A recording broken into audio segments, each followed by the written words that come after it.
Hi, Mark from 3D Enlightenment, here to talk to you about the physics of getting into the windsurfing foot straps and a few practical tips at the end. First, we'll get started with a little bit of sailing terminology. The center of effort and the center of lateral resistance. If a vessel is sailing on a beam reach, for example, the center of effort is essentially the geometric center of the exposed surface area of the sails and reflects the median point of wind pressure on the sail. The center of lateral resistance is the same thing, only on the keel or fin, reflecting the center of lateral pressure from the water. For most vessels, these centers are in line, allowing the vessel to travel in the desired direction. This is generally true for smaller sailboats as well, where the center of effort is also in line with the center of lateral resistance.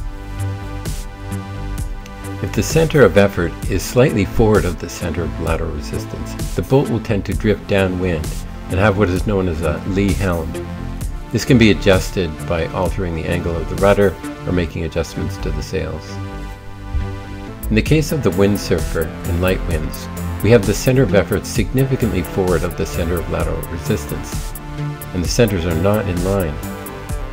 If the windsurfer had no sailor and was structured like a sailboat with a fixed mast and the clew was tied to the board, on a beam reach, for example, it would have a significant lee helm and turn downwind. Because we have a sailor, the situation is a little different. When the force of the wind hits the sail, that force is opposed by the weight of the sailor and is felt through the arms and body and through the legs and onto the board, as well as through the mast, resulting in 3 points of pressure. The force through those combined points of pressure are transferred to the board and ultimately through to the fin and met by the lateral resistance provided by the water. So what happens when we get into the foot straps in light winds? The center of effort and center of lateral resistance become more aligned, so you would think all would be fine, but all is not fine. If we get into the foot straps in light wind, what happens is we immediately point upwind. So what is happening? Somehow we have excess pressure through to the fin in the downwind direction and limited pressure from the water. We need to take a closer look at what is going on. When we want to sail in a straight line, say on a beam reach, if our board is perfectly straight, we will have a tendency to drift downwind. But to compensate for this, we must angle our board very slightly upwind.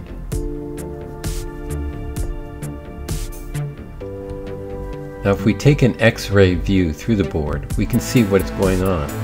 With the board angled slightly upwind, we can see how the moving water puts pressure on the downwind side of the angled fin, resulting in pressure upwind. Increase in the speed will result in an increase in the pressure.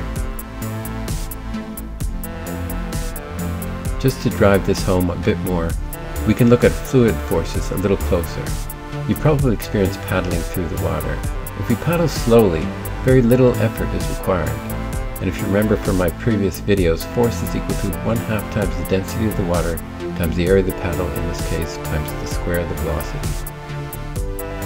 So if you paddle faster, there's an exponential increase in the force required to move through the water due to the square of the increased velocity.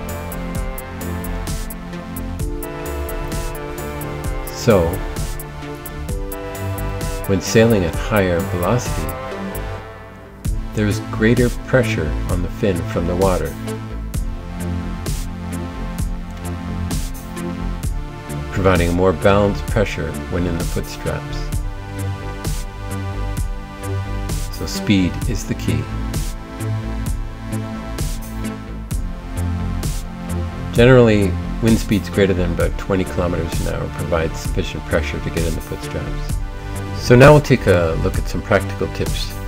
To get into the foot straps on a beam reach, move your back foot forward to find that sweet spot where pressure from the back foot is equivalent to pressure from both feet.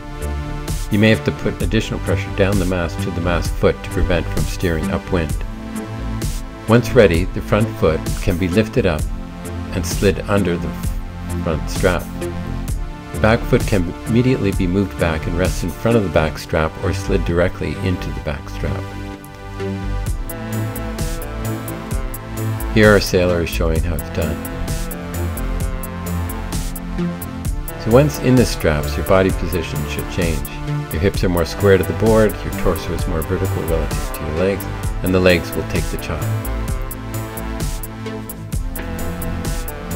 Of course, at higher wind speeds, there tends to be chop on the water, which can make it intimidating to get into the foot straps.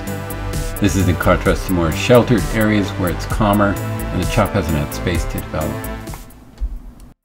So that's it. Hope you learned a few things. We'll have less trouble getting into the foot straps next time. And so we'll see you in the next video. Don't forget to like and subscribe.